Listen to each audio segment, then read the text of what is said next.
Hello and welcome to the Growing Green podcast. Your host, Jeremiah Jennings, is the owner of Growing Green Landscapes in Birmingham, Alabama, and has a passion for growing the entrepreneurship community for those who are young in business. Being a business owner isn't easy, especially in the early years, and that's why in this show we dive into a wide range of topics covering all the challenges small business owners deal with. Even if your company is generating $1 million or more, the stories from our great guest and Jeremiah's own firsthand experiences will propel your business forward. And now, here's your host, Jeremiah Jennings. What's going on, everybody? Thank you so much for tuning in to another episode today here on the Growing Green podcast. This is your host, Jeremiah Jennings, and I am super excited to be coming to you today with another fresh new guest interview to start your day, and I'm very excited about this one. This one is a friend that we got to meet at the Equip Expo. It was so cool getting to. Was it Equip or LAL that we got to talk? LAL. Was it LAL? Okay. Well, did you go to Equip? Yeah, this was my first year at both of them. Okay, I think I saw you at Equip too, though. I'm pretty sure. I can't remember. Maybe we didn't get to talk, but I'm pretty sure I saw you there. Yeah, we definitely didn't get to talk. I didn't get to really see and talk to anybody down there. I kind of seen them from far away, but... Okay, yeah. You stick out. I remember at Equip, I saw you at some point because I recognized you, so that made sense. And then we saw each other again at LAL, and I was like, oh, okay. So then we put a face to a name, and that was super cool. So this is like 1 minute into the show. It shows how important these industry events are. Is like you get to meet so many great people and build relationships that way. And so that's what we got to do at LAL. And we got to talk a little bit further and kind of hear a little bit more about your business. And we have Austin Ayers on with us today to kind of share about how you've grown your business, man, and kind of what that journey has looked like for you. It's one that I'm excited to hear more about. It's one that I am intrigued about, and I think a lot of guys are going to learn a lot from it along the way. So I just kind of want to hop into it, man. And I see behind you, we're on a Zoom call. Looks like you're a big Peyton Manning fan there, so I have to get into some football a little bit. War Eagle, not go Vols at all. So anyway, let's hop into it, dude. What? Tell us a little bit about yourself, how you got started in business, what your company looked like, and all that. Well, I kind of got started in business. I kind of got born into it. My pa, he started a tree farm back in '76, and he started growing Christmas trees. And he'd take them down to Atlanta, and he'd sell them down there. And he used to grow them up in North Carolina. And so I always got brought up in the Christmas tree farm. I always loved doing it, but I kind of wanted to go on my own. Dad and Paul and them, it's Dad and Paul and then my dad's brother. And so they started, and they didn't think that it'd be enough money for everybody's family to go into it, because Dad, he had 2 kids, and then Big John had 1 kid. And so they just didn't think that everybody could dip in the pot and get enough money to live off of and enough money to support the tree farm.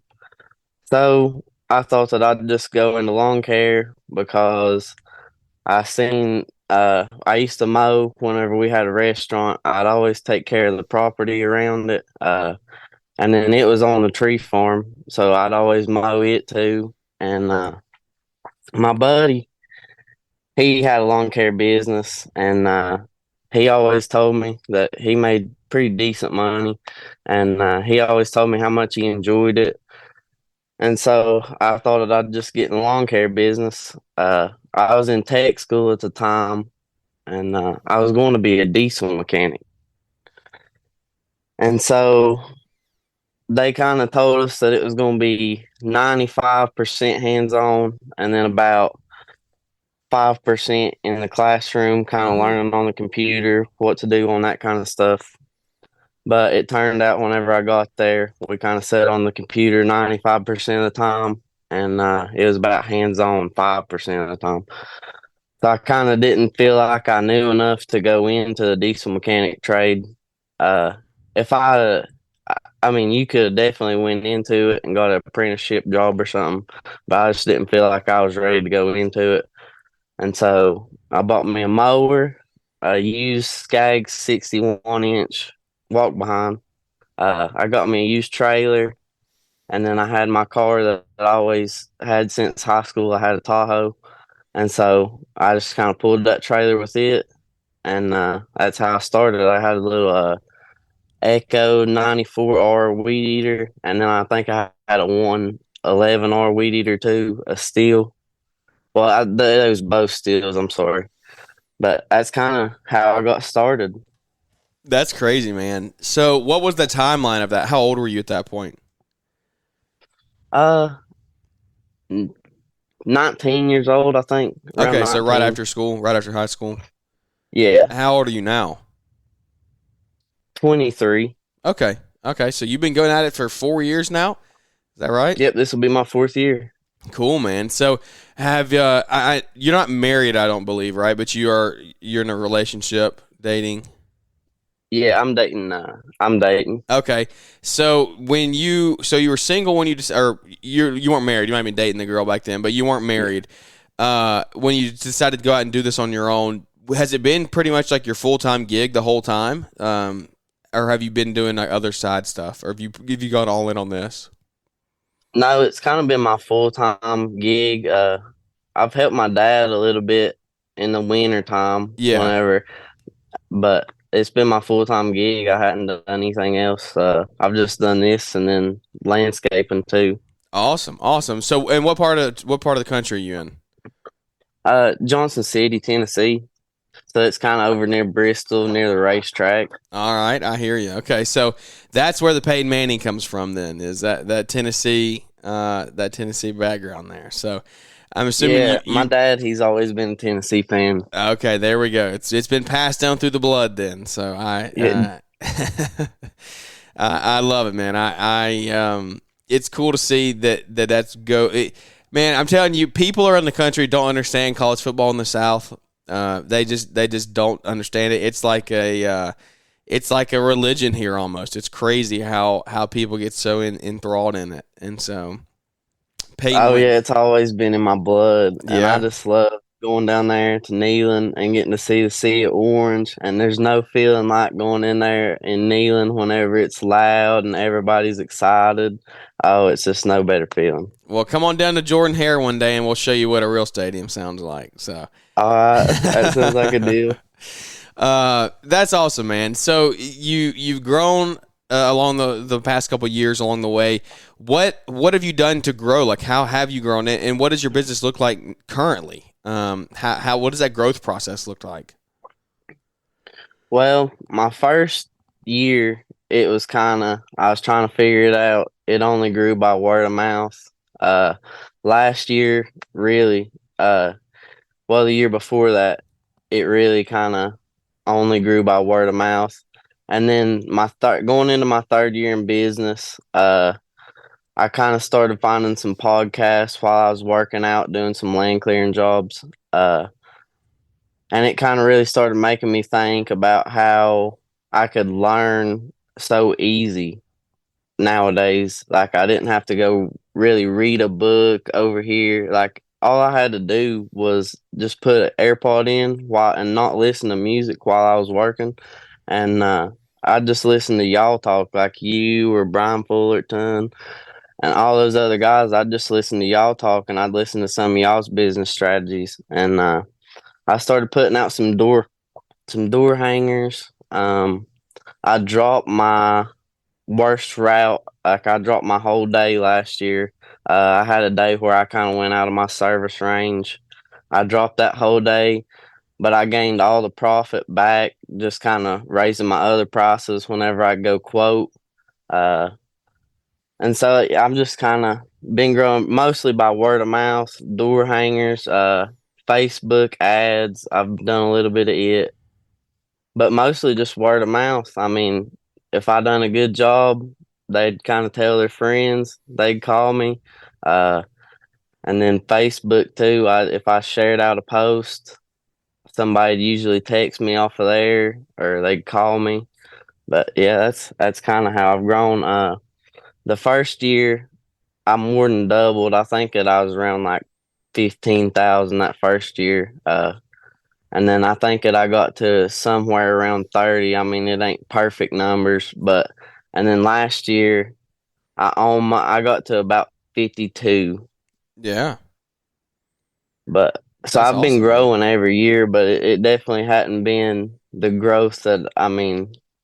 Yeah, I'm it's nowhere in like the 100,000s or nothing yet, but well, it hasn't been overnight success. That's the thing is you're putting in the work, and that's I think that's a story that needs to be talked about a little more. Is that it's not easy. Like it's not something that happens overnight. You don't go to 100,000, you don't go to 300,000, you don't go to a million in a matter of days or weeks or even months. Like it takes years, it takes time, it takes work. And it's not like the process isn't easy. Like you're saying, you're sitting here and you've grown organically, you've put the time in, you've gone out and done the work. Like all of those things have to be accounted for. And when you sit back and look at your business the last 3 years, you say we've grown year over year. Are you doing it solo right now? yep, solo. My brother helps me sometimes. He's in college to go be a teacher. Whenever he's not doing college, having classes, whenever he's out for the summer, he helps me. Yeah. So like you're out there busting it on your own, getting the work in, and but you're seeing growth, you're seeing progress, and that's what you have to sit back and look at. Of like, and you sounds like you're making the right decisions. Like you dropped that route that wasn't profitable, and you're listening to self educating content, and you're teaching and learning and growing, and all of those things are so crucial in this process of business growth and development that it doesn't happen overnight. And in this world of oh, we can be an influencer. Oh, we can make a YouTube video. Or, oh, we can do a podcast. Or, oh, we can do this, that, and the other. Or, we can mow tall grass, like, and make a bunch of money. Like, that is not what business is. That is not growing a business, a sustainable, year-over-year, sellable business every single year.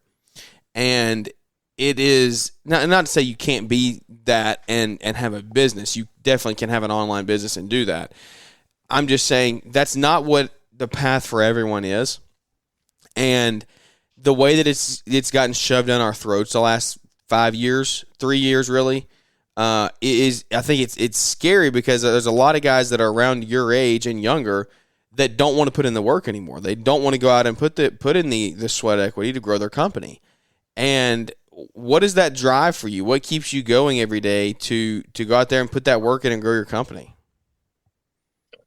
My dad and my pa, they always beat work ethic into me since ever I was a child. If I wasn't working, then I mean, heck, you just wasn't doing nothing no good. I mean, you can't just sit around the house all day and expect a productive life. And I want a whole lot more out of my life than just to sit around and not do nothing all day. I always got told that if you dream big and shoot for the moon, you'll hit the stars. Well, I'm trying to at least hit the stars, you know.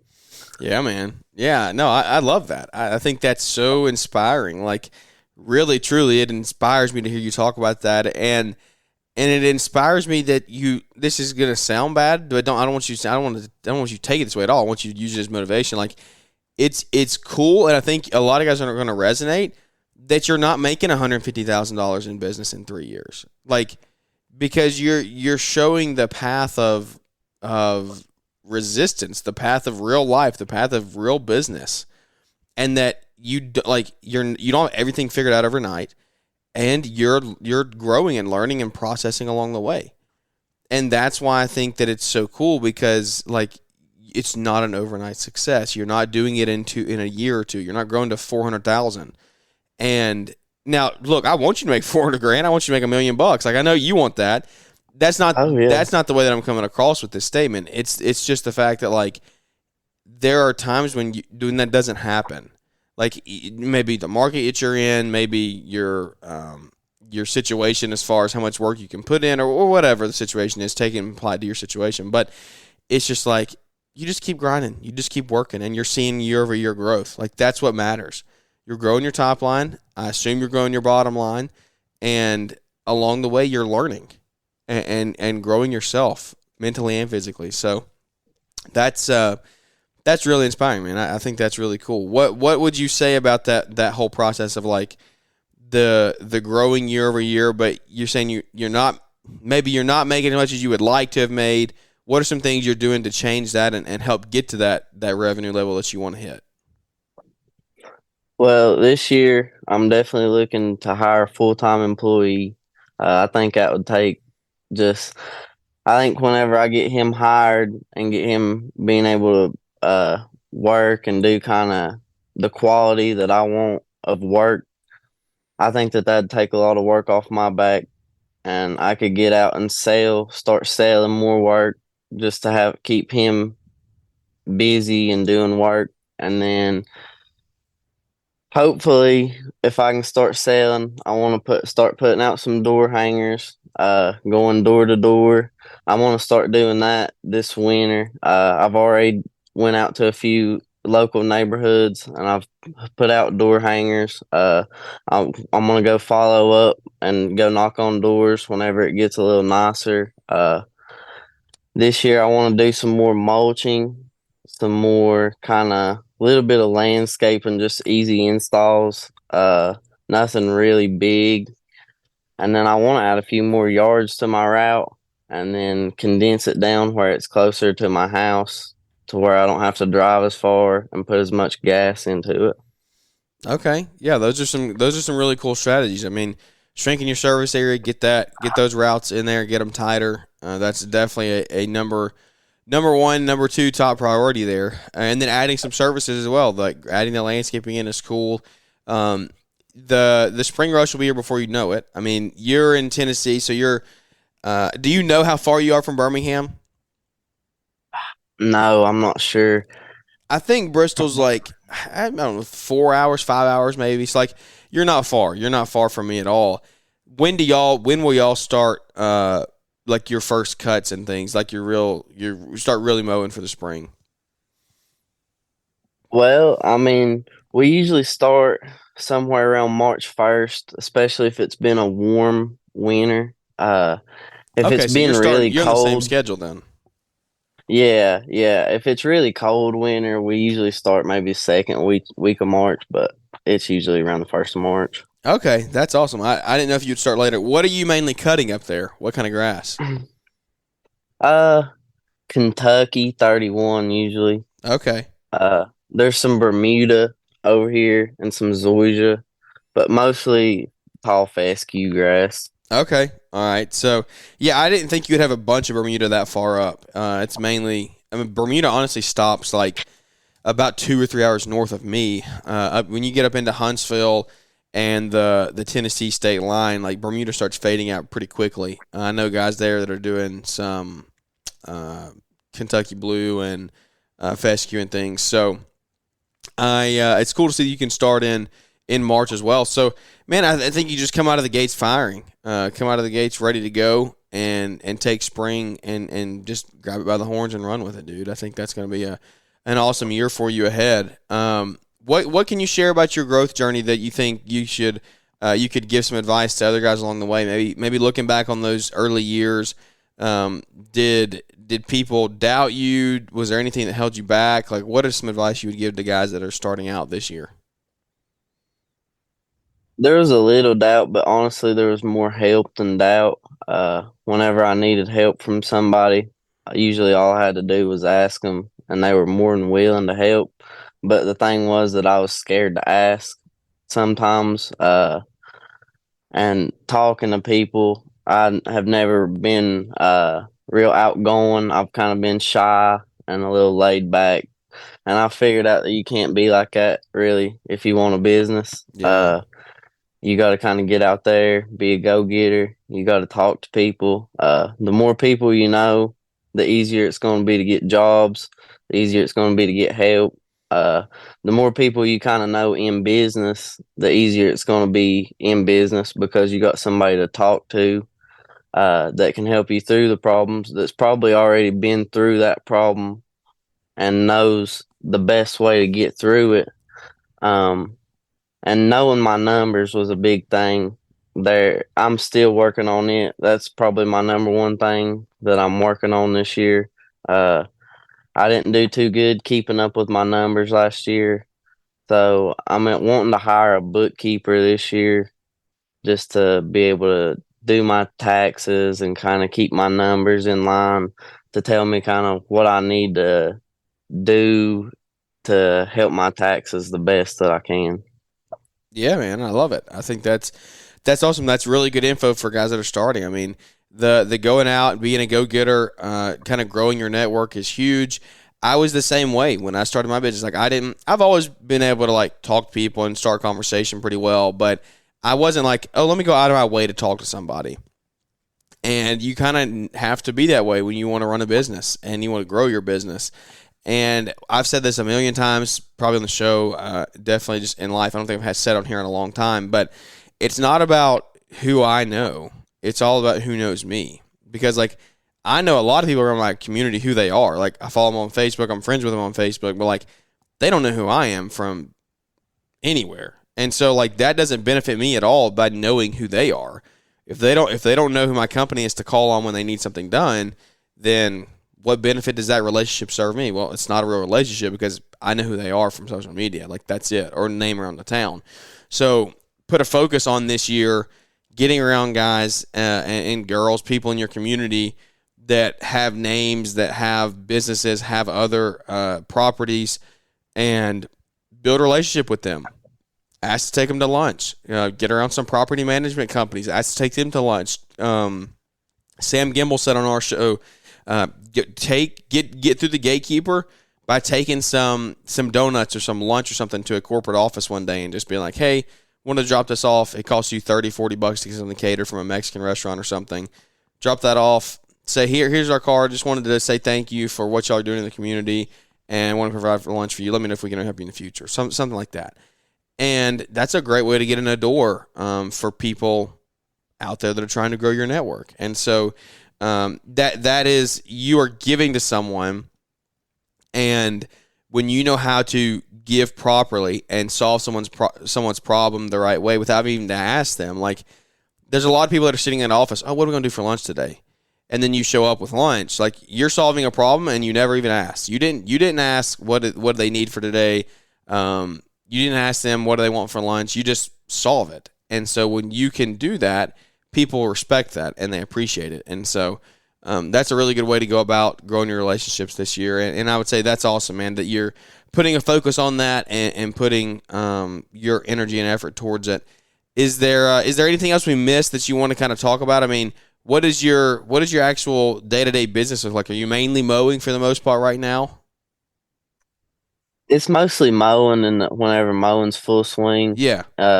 In the winter time, I kind of do some land clearing and just any kind of landscaping job that'll just make me a little money. But in the summertime, it's full mowing. I might pick up like a little mulch job or something, but other than that, it's just mowing. Okay, but this year you want to kind of branch out into some more mulch and things? Yeah, especially in the start, like in the springtime. I'd like to do some mulch installs, and then I'd like to get into some more spring cleanups and kind of fall cleanup kind of stuff. Yeah, man. Yeah, absolutely. I big proponent of that. There's a lot of money to be made in it if you price it the right way and present it to the customer the right way. Tell them that you're adding value to their property, which you are. It's adding an aesthetic to it that they don't already have, and so. Man, I think that this year's going to be awesome for you. I'm excited to check back in a couple months and hear how the spring went for you. Is there anything you want to hit before we wrap the show up that we missed? I mean, is there any advice you have that you've been sitting on that you want to share out there to guys? Maybe they're not getting started, but they're just in business. They're young. They're figuring it out. Well, just go to as many events as you can, like Jeremiah said. The more places that you put yourself in to be successful, the better chance that you're going to be successful. Whenever you go to those things, I kind of didn't believe it hearing on all the podcasts about the energy and the stuff that goes on down there. Everybody's there to learn. Everybody's there just to talk and network. Don't be scared to just go up and talk to somebody about business if you got questions. Because they probably got an answer. They've probably been in it longer than you if you're just starting out. So just go ask questions and learn and consume as much information as you can. I love it, dude. I love it. Keep pushing on. Keep grinding this year. I think that you're going to grow a lot. I think you're going to grow your network. Like you said, guys, like you hear it firsthand here. Get to these events. We've got the Lawn Care Life Conference coming in February, the 23rd and the 24th, right here in Sweet Home, Alabama. So right outside of our city, right outside of Trussville. If you're coming, you want to stay in Trussville, so you could shoot me a message, a text, DM for anything, any info on that if you wanted to. But go to lawncarelife.com, and I think it's under the events tab or the conference tab. Will take you to get tickets for that event. So it's going to be a good time getting to network and meet more people and hang out here locally. So look forward to seeing people from all across the country come into that, and some great speakers and some great networking that go along with that as well. So guys, without any further ado, that's going to wrap this one up. Where can everybody follow along with you, Austin, if they want to kind of keep up with your journey and maybe ask you some questions as you grow? Southern Pros Lawn Care and Landscaping on Facebook, and then I'm on Instagram too. And then I've got a YouTube channel, and it's Ball Farmer. I love it, dude. I love it. Well, I'll have to go check out that YouTube channel and see what you got going on over there. So, guys, keep on crushing out there. Spring is right around the corner. We're less than 4 weeks away now. It's going to be an awesome year. I'm excited for it. Austin sitting here fixing his mustache up. I love it. He's twisting the ends out right in front of his Peyton Manning pictures. How much more Tennessee does it get than that? I don't know that it does. And so I love it, man. Thank you so much for your time this morning. Hey, thank you so much for having me on. Yeah, man. I'm glad to do it. I'm glad to get guys like you on that are young and hustling and growing and learning along the way and sharing your stories. So, guys, thank you for tuning in. I super appreciate your time and energy and thought into listening to our show. I know you got a bunch of podcasts to listen to. It means the world that you choose to listen to ours a little bit throughout the week. 3 times a week we actually put out shows. So we got a Monday, Wednesday, Friday. We'll be here with you on the next one, whenever that is. So thanks for tuning in, guys, and we look forward to catching up with everybody here on the next one. Thanks for tuning in to the Growing Green podcast. It is an honor to have you listening, and we hope you receive valuable advice to help take your business to the next level.